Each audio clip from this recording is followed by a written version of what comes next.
بعثت عمومی کا آغاز آپ نے کیا کیا؟ یہ بھی صلح حدیبیہ کے فوراً بعد، سن 6 ذی قعدہ صلح حدیبیہ ہے، سن 6 ہی کے آخر میں آپ نے بیرون عرب دعوتی خطوط اور سفیروں کی ترسیل کا آغاز کر دیا۔ سن 6 کے آخر میں تو ذی قعدہ کے بعد ذی الحجہ ایک ہی مہینہ رہ گیا نا، تو اس میں تو صرف نجاشی کی طرف بھیجا گیا، چونکہ وہ جو ایمان لائے تھے نجاشی، حضرت نجاشی جن کا کہ تابعین میں شمار ہے، ان کا انتقال ہو گیا تھا۔ اب جو بھی تھا وہاں بادشاہ وہ عیسائی تھا، اس پہلا خط آپ نے اس کو بھیجا۔ پھر یکم محرم سن 7 سے آپ نے جو خطوط اور سفیر بھیجنے شروع کیے، تو نوٹ کرتے جائیے، قیصر روم ہرقل اعظم دہیہ کلبی رضی اللہ تعالیٰ عنہ بھیجے گئے آپ کا نامہ مبارک لے کر۔ خسرو پرویز اس کی طرف عبداللہ ابن حذافہ سہمی رضی اللہ تعالیٰ عنہ یہ بھیجے گئے خط لے کر۔ مقوقس شاہ مصر، اصل میں شاہ کا لفظ اس کے لیے صحیح نہیں ہے، وہاں ایک مذہبی حکومت تھی عیسائیوں کی، اور پیٹریارک جو کہلاتا تھا عیسائیوں کا، جو سب سے بڑا جو ہے سردار ہوتا تھا، وہ وہاں کا بادشاہ تھا۔ ان کی طرف حضرت حاتب ابن ابی بلتع، وہ جن سے غلطی ہو گئی تھی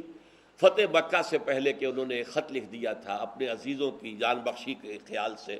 اور وہ مکے والوں کو اطلاع دے دی تھی، حضور نے خفیہ رکھا ہوا تھا اپنے مکے کی طرف جانے کو، لیکن انہوں نے اطلاع دیتی تھی وہ، لیکن ان کے بارے میں آپ کو معلوم ہے حضور نے فرما دیا تھا کہ یہ جو حاتب ابن بلتع ہے یہ تو اصل میں صحابی ہے اور بدری ہے، لہذا اس کے اگلے پچھلے سارے گناہ اللہ پہلے معاف کر چکا ہے۔ شاہ عمان کی طرف بھیجے گئے عمرو بن العاص رضی اللہ تعالی عنہ۔ اچھا، اب جو خاص طور پر جہاں سے کہ اب کشمکش شروع ہوئی ہے وہ ہے کہ شام سے متصل جو قبائل تھے عیسائی تھے، تو عرب قبائل یہ عیسائی تھے، کیونکہ رومن امپائر کے تحت رہے تھے، اس کے تحت انہوں نے عیسائیت قبول کر لی تھی۔ وہاں ایک دعوتی وفد بھیجا گیا، چونکہ کوئی ایک بادشاہ نہیں تھا، مختلف قبائل تھے۔ 15 افراد جو ہیں اس میں شہید کر دیے گئے، صرف کعب بن عبیر غفاری بچ کر آئے ہیں وہاں سے، باقی وہ شہید کر دیے گئے۔ اب یہ چونکہ سلطنت روما کے تحت تھے، تو گویا کہ اب جو چھیڑ چھاڑ کا معاملہ شروع ہوا وہ سلطنت روما سے ہوا، اور یہ اس کو میں نے اپنے نوٹس میں لکھا، میں دیکھ رہا تھا کہ آئرنی آف دی فیٹ یہ ہے کہ وہ رومی عیسائی جن کی شکست پر مسلمان بہت دل شکستہ ہوئے تھے، دل گرفتہ ہوئے تھے، جبکہ ایرانیوں نے شکست فاش دی تھی ہیراکلیس کو،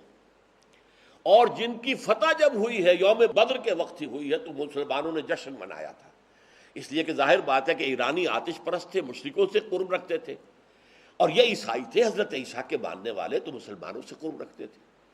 تو بدقسمتی جس کو میں کہہ رہا ہوں، اگرچہ یہ لفظ ہمیں استعمال نہیں کرنا چاہیے، ہر چیز اللہ تعالیٰ کی حکمت کے تحت ہوتی ہے، البتہ آئرنی آف فیٹ جو ہے وہ لفظ مناسب ہے اس کے لیے کہ پہلا تصادم جو ہوا حضور کا صلی اللہ علیہ وسلم وہ ہیراکلیس کے ساتھ ہوا کہ 15 صحابہ شہید کر دیے ان قبائل نے کہ جو اس کے تابع تھے، اور خاص طور پر رئیس بصرہ شرحبیل بن عمرو غسانی، یہ بھی عرب تھا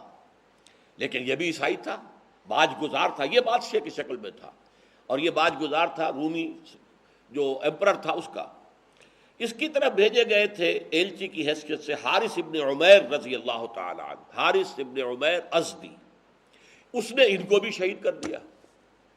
گویا کہ آپ کے 16 سفیر جو ہیں ان علاقوں میں شہید کر دیے گئے کہ جن علاقوں میں عیسائی آباد تھے، اور نمبر 2 یہ کہ جو ہرقل کے تابع تھے۔ یہ صورتحال ہوئی جس پر کہ پہلا رد عمل حضور کی طرف سے ہوا غزوہ موتا۔ اسے غزوہ کہتے ہیں، اگرچہ عام طور پر خیال یہ کہ غزوہ اسی کو کہتے ہیں جس میں حضور بھی شریک ہوئے ہوں، حضور اس میں شریک نہیں ہوئے، لیکن ظاہر بات ہے سفیر کا جو قتل ہوتا ہے وہ اعلان جنگ ہوتا ہے۔ اب گویا کہ شام کے ان عیسائیوں کی طرف سے اعلان جنگ ہو گیا، تو حضور نے ایک لشکر تیار کیا 3000 افراد پر مشتمل صحابہ کرام کا، اور اس میں گویا کہ آپ کو پہلے سے معلوم تھا کہ کیا حالات پیش آئیں گے۔ آپ نے 3 جو ہیں سپہ سالاروں کا اعلان کر دیا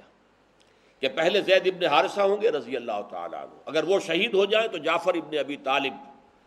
جو حضور کے چچا زاد بھائی ہیں، حضرت علی کے بڑے بھائی جعفر ابن ابی طالب، اور اگر وہ بھی شہید ہو جائیں تو عبداللہ ابن رواحہ، یہ انصاری ہے رضی اللہ تعالیٰ عنہ۔ یہ 3 کا آپ نے نام لے کر تعین کر دیا۔ اب وہاں کیا ہوا، جب یہ 3000 کا لشکر جو ہے یہ حدود شام میں داخل ہوا تو معلوم ہوا کہ وہاں تو تیار ہے ایک لشکر 1,00,000 یا 2,00,000 پر، زیادہ روایات 2,00,000 کی مقابلے کے لیے تیار ہے۔ اب انہوں نے مشورہ کیا کہ یہ ہم 3,000 ہیں، وہ 2,00,000 ہیں، فرض کیجیے 1,00,000 بھی ہوں تو کہاں 3,000 کہاں 1,00,000، کہاں 3,000 کہاں 2,00,000۔ لیکن سب لوگوں کا کہنا یہ تھا، حضرت زید بن حارثہ نے جب مشاورت منعقد کی کہ ہمیں تو شہادت چاہیے، ہمیں فتح شکست سے کوئی غرض ہی نہیں، فیصلہ وہ مقابلہ کریں گے۔ لیکن مقابلہ تو کیا، بہرحال آخر کچھ نہ کچھ تو دنیا میں ریشو پروپورشن کا معاملہ ہوتا ہے نا، طاقت کا عدم توازن، لہذا وہاں صورتحال بہت مخدوش ہو گئی۔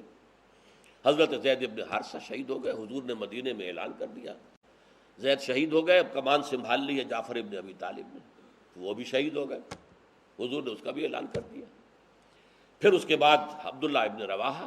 وہ بھی شہید ہو گئے، جن 3 کا نام حضور نے لیا تھا تینوں شہید ہو گئے۔ اب حضرت خالد ابن ولید نے، یہ میں کہنا بھول گیا کہ صلح حدیبیہ کے بعد جو اندرون ملک عرب حضور کی دعوتی سرگرمیاں ایک دم تیز ہو گئی تھی، اس کا نتیجہ یہ تھا کہ خالد ابن ولید جو غزوہ احد میں عارضی شکست کے ذمہ دار تھے، اور عمرو ابن العاص جو سفیر بن کر گئے تھے قریش کے اور گئے تھے نجاشی کے پاس کہ ہمارے بگوڑے یہ آ گئے ہیں مسلمان یہاں پر، یہ ہمارے غلام ہیں، انہیں واپس کرو،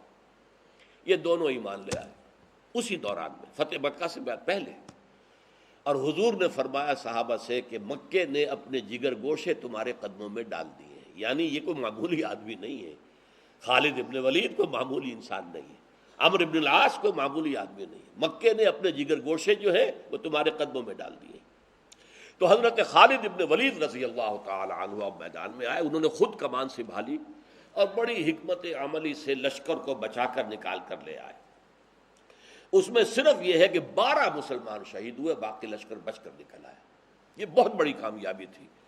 لیکن جب یہ لشکر واپس مدینے پہنچا، مدینے والوں نے مٹی پھینکنی شروع کر دی، بھگوڑے ہیں، یہ میدان سے بھاگ کر آئے ہیں۔ حضور نے فرمایا نہیں، یہ بھگوڑے نہیں ہیں، یہ تو آئے ہیں الی فئۃ، یہ اپنی بڑی جماعت کے پاس آئے ہیں تاکہ یہاں سے مزید کمک لے کر پھر جائیں۔ تو اس حوالے سے حضور نے فرمایا کہ نہیں، کو بھگوڑے مت کہو۔ تو یہ غزوہ مؤتہ ہوا، اگرچہ جرم کی سزا تو نہیں دی جا سکی، لیکن یہ بات کہ محمد رسول اللہ کے آدمی 3,000 ہو کر وہ 2,00,000 کے لشکر سے ٹکرا گئے، اس نے ایک بہت رعب قائم کر دیا پورے علاقے پر، ہلا دیا اس پورے علاقے کو کہ یہ طاقت کیسی ہے ان کے اندر۔ منحصر مرنے پہ ہو جس کی امید، نا امیدی ان کی دیکھا چاہیے، جس کی امید مرنے سے منسلک ہو جائے، مرنا سب سے بڑی کامیابی ہے، شہادت فی سبیل اللہ، تو اس کو کسی شے کا خوف ہوگا؟ سب سے بڑا خوف تو اسی کا ہوتا ہے، جان نہ چلی جائے، اور جو جان دینے ہی کو سب سے بڑی کامیابی سمجھے، منحصر مرنے پہ ہو جس کی امید نا امیدی اس کی دیکھا چاہیے۔ تو گویا کہ ایک بہت بڑا جو ہے زبردست رعب پڑ گیا، اور جس کے نتیجے میں سلطنت روما کی جو ہے جڑیں ہل گئی۔ اس کے بعد پھر ہرقل نے تیاری کی زور شور کے ساتھ، تو نپ دی ایول ان دی بڈ، یوں سمجھیے کہ اب یہ جو ہے ابھرتی ہوئی قوت جو آ رہی ہے جزیرہ نما عرب سے، اس کو ختم کرنے کے لیے اس نے اتنا بڑا لشکر تیار کیا کہ مدینے میں مسلسل حالت خوف طاری رہتی، ذرا سا پتہ کھڑکتا تھا، آ گئے رومی، آ گئے رومی، آ گئے رومی، آ گئے۔ رومیوں کے آنے کی یہ خوف جو ہے مسلمانوں پر وہاں تھا، مشرکین بھی تھے وہاں، وہ منافقین بھی موجود تھے۔ لیکن بہرحال نبی اکرم صلی اللہ علیہ وسلم نے 30,000 کا لشکر تیار کیا، آپ تبوک تک پہنچے، اور تبوک سرحد شام کے اوپر 30,000 کا لشکر لے کر 30 دن تو لگے ہیں آپ کو جانے اور آنے میں، 15 دن، 20 دن آپ نے وہاں قیام کیا۔ ہرقل میدان میں نہیں آیا، اپنی فوج لے کر پیچھے ہٹ گیا۔ اس کی وجہ کیا ہے؟ ہرقل پہچان چکا تھا، جب آپ کا خط گیا تھا، دعوتی خط حضرت دہیہ کلبی رضی اللہ تعالیٰ عنہ لے کر گئے تھے، اس نے خط پڑھتے ہی پہچان لیا، وہ عالم تھا، عیسائی عالم، کہ یہ وہی ہیں کہ جن کی نوید جو ہے وہ تورات اور انجیل میں تھی۔ وہ چاہتا تھا ایمان لے آئے، اور اس کا تفصیلی واقعہ آپ سیرت کی کتابوں میں پڑھیے کہ اس نے پوچھا کوئی عرب یہاں آیا ہوا ہے؟ معلوم ہوا کہ ہاں، ایک عرب قافلہ جو ہے کاروان تجارتی آیا ہوا، ابو سفیان کی سرکردگی، اس کو بلایا، ان سے مکالمہ کیا، اور مکالمہ کر کے ایسی باتیں نکلوائیں اگلوائیں ابو سفیان سے، اس وقت تک وہ مشرک تھا، کہ جس سے سب لوگوں کو معلوم ہو گیا کہ یہ واقعی اللہ کے رسول ہے، اور یہ تو ہرقل جو ہے یہ تو مسلمان ہونے پر گویا کہ آمادہ ہے۔ اس پر ایک بڑا جوش و خروش پیدا ہوا درباریوں میں، سپہ سالاروں میں، ان کا غصہ، ان کے نتنے پھول گئے۔ تو ہرقل ڈر گیا، وہ چاہتا تھا جیسے 325 سال قبل قسطنطین اعظم جو تھا، ایمپرر کانسٹنٹائن، اس نے عیسائیت اختیار کی تھی اور پوری رومن امپائر عیسائی ہو گئی تھی، اسی طرح اب بھی ہو جائے کہ میں مسلمان ہو جاؤں اور پوری رومن امپائر مسلمان ہو جائے۔ لیکن یہ کہ جب اس نے دیکھا کہ میرے درباری، میرے مصاحبین، میرے سپہ سالار یہ تو نتنے ان کے پھول رہے غصے سے، تو وہ اپنی وہ جو بیڑیاں پڑی ہوئی تھی سلطنت کی، بادشاہت کی، انہی میں بندھا رہ گیا اور اس نے انکار کر دیا۔ پہچان چکا تھا، اس نے ساری تیاری اس اعتبار سے کی تھی کہ اس کا خیال تھا کہ جیسے غزوہ موتا میں حضور نہیں آئے تھے، مسلمانوں کا لشکر تھا، اس طرح شاید اب بھی محمد نہ آئے صلی اللہ علیہ وسلم۔ جب اس نے دیکھا محمد خود آئے ہیں صلی اللہ علیہ وسلم، اس کو پہچان چکا تھا کہ یہ اللہ کے رسول ہیں، لہذا وہ پیچھے ہٹنے میں عافیت سمجھی۔ چونکہ یہ ایک بڑا محاورہ ہے غالباً انجیل کے اندر ہے کہ وہ جیسے کہ چھری اگر تربوز یا خربوزے پہ پڑتی ہے تب بھی خربوزہ کٹتا ہے، اور اگر خربوزہ چھری پر گرے گا تب بھی خربوزہ ہی کٹے گا۔ اس طریقے سے چھری کا تو نقصان نہیں ہوگا، اللہ کا رسول جس سے ٹکرائے اس کے لیے شکست لازم ہے، اس لیے وہ پیچھے ہٹ گیا۔ حضور وہاں 20 دن قیام کر کے واپس تشریف لے آئے۔